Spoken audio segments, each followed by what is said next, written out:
Merhaba arkadaşlar. Merhaba arkadaşlar. Bugün sizlerle beraber Van Kedi Villası'na geldik. Evet, burası Van 100. yıl yerleşkesi içerisinde, hatta üniversite yerleşkesinin içerisinde bir kedi evi. Evet, buranın yapım amacı endemik bir tür olan Van kedisini koruma amaçlı. Evet, hoş geldiniz ayrı yazılması gerekiyor. Yanlış yazmışlar. Evet, dakika 1 gol 1 yazım yanlışlarıyla olaya başladık. Şöyle dış bahçeyi göstereyim size. Burası böyle bir alan içinde. Güzel bir villa görünümü var. Gerçekten bir kedi villası yani. Şimdi hep beraber içeriye girelim ve güzelim Van kedilerini görelim. Evet. Evet, şu anda kedi villasının içindeyiz. Evet. İlk başta girdiğiniz zaman ortada böyle büyük bir alan sizi karşılıyor. Burada genellikle oyun oynadıkları, vakit geçirdikleri alan kediciklerin. Evet, pandemiden dolayı diğer odalar kapalı. İçeri girip normalde kedileri yakından sevecek, size gösterecektik ama maalesef içerilere giremiyoruz. Aynen. İçeri girebildiğiniz zaman mesela yem alıyorsunuz. Yaş mama ya da normal kuru mama. Beslemenize izin veriyorlar. Evet. O şekilde daha yakın temasta bulunabiliyorsunuz. O yüzden böyle kaldık. Bu tatlı kedilerle beraber. Evet. Şuradaki yalnız aşırı heybetli. Sanki Evet. buranın ağası paşası benim dermiş gibi. 15. yüzyıl Sultan Kedahan. Çıkmış deyiver en tepeye. Bu alanın Evet. imparatoru benim. Ağa da benim, paşa da benim. O modda takılıyoruz. Evet. Evet arkadaşlar, işin şakası bir tarafa, tabii ki Van kedisi ülkemizin endemik hayvan türlerinden bir tanesi. İsmini de Van şehrinden almakta. Evet, köken olarak tamamen buranın yerlik bir kedisi, Van kedisi. Böyle bu alanda odalar var. Bu odalar kedilerin aslında yaşam alanları. Az önce gösterdiğimiz alan ortak alandı. Burada odalarda kediler besleniyorlar, Evet, mesela uyuyorlar. burası erkek yemek odasıymış. Evet. Normalde biz geçen defa buraya geldiğimiz zaman kapıdan yem alıyorduk. Geliyorduk, buradan içeriye giriyorduk. Kedilere mama verip yanlarında ondan sonra kedileri seviyorduk. Aynen, Ama onlarla şu an vakit geçirebiliyorduk ama pandemiden dolayı maalesef şu anda izin vermiyorlar. evet, o yüzden içeri giremiyoruz. Böyle size en azından burası nasıl bir yer, ondan sonra kedi villası nasıl bir yer onu göstermek istedik. Evet. Şurada yine bir oda var. Burası neymiş? Burası da dinlenme odası. Yemek odasından sonra tabii villa olunca dinlenme odası da ayrı oluyor. Odalar arasında bu arada şurada küçük camları görüyorsunuz karşıda. Bu camlar vasıtasıyla geçişler var.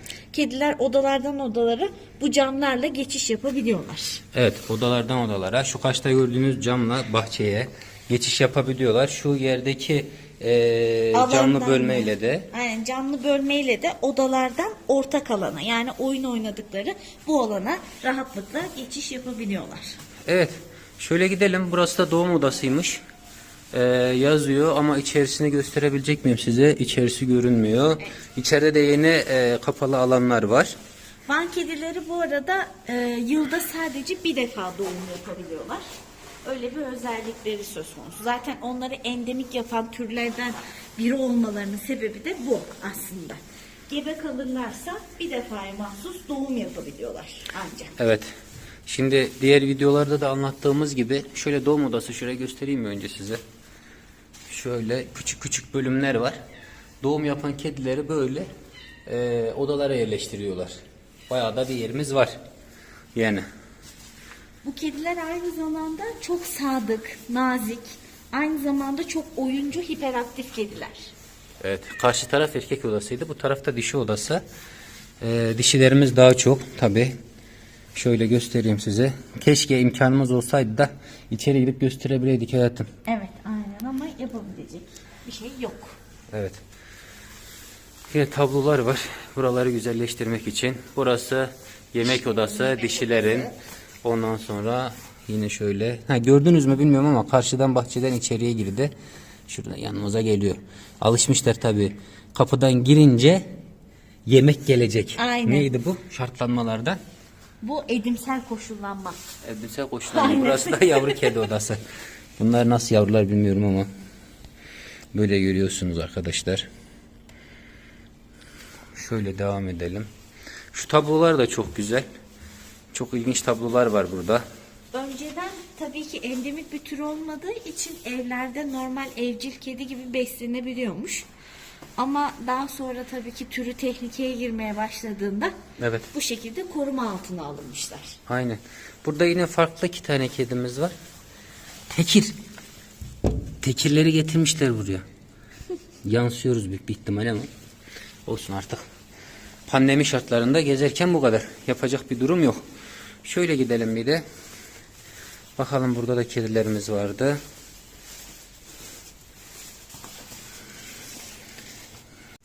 Evet, aklımıza gelmişken Van kedisinin diğer bir özelliğinden de bahsedeyim size. Van kedileri iyi birer yüzücüdürler. Suda oynamayı, suda yüzmeyi, Van Gölü'ne atlamayı, Van Gölü canavarını aramayı çok severler arkadaşlar. Şimdi içeri kapalı olduğu için daha fazla içeriden size görüntü alamayacağım. O yüzden bir de bahçeye çıkalım. Bahçe kısmı var. Bahçe kısmını da göstereyim size. Paşam yine çıkmış bu arada. Paşayı da tekrardan gösterelim. Sonra bahçe kısmı ile devam edelim arkadaşlar. Dışarıda görüşürüz.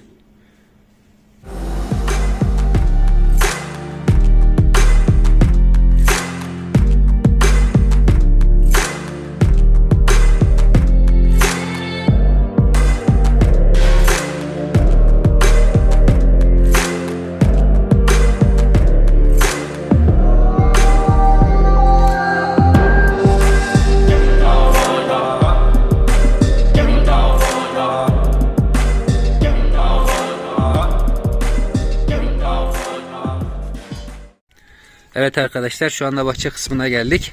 Bahçe kısmında bizi pencereden selamlayan küçük yavrular var. Hemen onların yanına gidiyoruz. Allah'ım, bu ne tatlılıktır. Şunlara bak. Bunları böyle yanaklarını mıncırıp mıncırıp bir köşeye atacaksın. Şunlara bak ya. Gözlere bak. Gözleri demişken Van kedileri aslında ilk doğduklarında 2 gözü de gri olarak doğuyorlar. Doğduktan yaklaşık 25 gün geçtikten sonra göz renkleri değişiyor. Kimisi işte biri mavi, biri sarı ya da ne bileyim işte sarı bazen kehribar rengine dönüşebiliyor. Evet, ama şöyle bir durum var. Mavi hep sabit. Mavi göz sabit. Diğer göz sarı, kehribar, açık yeşil veya yeşil olabiliyor. Öyle bir durum var. Yavrularımızı aldık. Şimdi bir de öbür tarafa devam edelim. Evet dostlar, bu bölümde dişi kedi bahçesi bulunuyor. Villayı ikiye ayırmışlar. Dişi kedi bahçesi ve erkek kedi bahçesi olmak üzere. Burası hanımlarımızın olduğu bölüm. Şöyle çekelim. Ay, bunun nasıl dudakları var, botokslu gibi. Doktorun kim? Senin doktorun kim? Köfte dudak. Köfte dudak olmuş böyle. İçeriği dişi ve erkek olarak ayırdıkları gibi bahçe kısmını da dişi ve erkek olarak ayırmışlar. Bu arada Van kedileri yaklaşık 2,5 ila 3,5 kiloya kadar çıkabiliyorlar. Baktığınız zaman. Böyle zayıf durduklarına bakmayın yani. Evet, aynı zamanda soğuğu da seven bir tür. Tabi doğal olarak Van'da bulundukları için soğuğu da sevmeleri normal. Evet. Ama yine de kışın ortasında olduğumuz için malum Ocak ayı çok fazla bahçeye çıkmamışlar. Normalde yazın daha fazla bahçeye çıkıyorlar. Evet. Şimdi bir de erkek tarafına gidelim. Bir bakalım öbür tarafta neler varmış. Burada da yine bir bizimle konuşmaya gelen bir Van kedisi var. Ne söylüyorsun sen? He? Ortam kızışabilir. Biz bir de öbür tarafa gidelim bakalım. Evet, burası da renginden de anlaşılabileceği gibi erkek kedi bahçesi olarak geçiyor. Neden pembe ve mavi olarak ayırıp cinsiyetçilik yaparız anlamış değilim. Yani ona ben de bir karar veremedim. Yani erkek kedi pembe sevemez mi? Yani Ya da dişi kedi mavi sevemez mi? Yani. Bunlar kafamızdaki hep sorular. Evet. Beyler, kız tarafından geliyorum. Orası çok renkli. Haberiniz olsun. Belli aylar bekleniyor. Dın dın dın dın dın. Evet, Mart'a ne kaldı canım? Şurasında. Evet. Tabi sesimizi gören geldi. Buralar şenlendi. Kız tarafından bahsedince ortalık hareketlilik oldu. hareketlendi. Biraz önce kimse yoktu burada. Bu arada Arkadaşlar. Van kedisi 2006 yılından beri tescilli bir kedi. Sadece ve sadece bu ile ait. Evet. Bir de şöyle bir durum var. Efsane var. Her videomuzda olduğu gibi bu videomuzda da yine bir efsane anlatalım size. Efsaneye göre Van kedisi Nuh peygamberin gemisinde kendisine yer bulan hayvanlardan bir tanesi. Daha sonra denize atlayarak Ağrı tarafına yüzmüş. Bu nedenle türünün bu coğrafyada geliştiğini, ürediğini söylerler. Bilinir ki bir efsane daha var. Biraz hareketli, hiperaktif bir kedi olduğu için günlerden bir gün kapısı... Burada dava çıktı. Evet. Yetişin. Ya dikkatim dağılıyor. Yetişin, aşireti çağırın. Van kedisi aşireti. Evet, efsaneden bahsedelim hayatım. Dur bir dakika, aşireti çağırayım. Yürü bakayım. Aşiret çağırma Kavgaya seansı. gidiyoruz. Ortada farklı durumlar da var. Kavgaya gidiyoruz, kavgaya. Kamyon adam gelir şimdi, dur. Hiç doğru olmuyorlar. Evet, işler mühim. Bir efsane daha var ki çok da inandırıcı olmamakla birlikte söylenine gelmiş ama. Güya hiperaktif bir kedi olduğu için malum Van kedisi günlerden bir gün kuyruğunu bir kapıya sıkıştırmış. Bu esnada canı yandığında Mevla gelmiş ve başına ve sırtına dokunmuş. Başına ve sırtına dokunduktan sonra baş ve sırt kısmında gri böyle lekelenmeler meydana gelmiş. İlk doğduklarında bu tarz lekelerle doğuyorlarmış. Daha sonra 8 aylık olduklarında bu lekelerin geçtiğini söylüyorlar. Tabii bu bir rivayet, ne kadar doğrudur ne kadar değildir tartışılır. Evet, bu başlarındaki lekeye aynı zamanda mühür de deniliyor. Aynen, Van kedisi mührü de deniyor.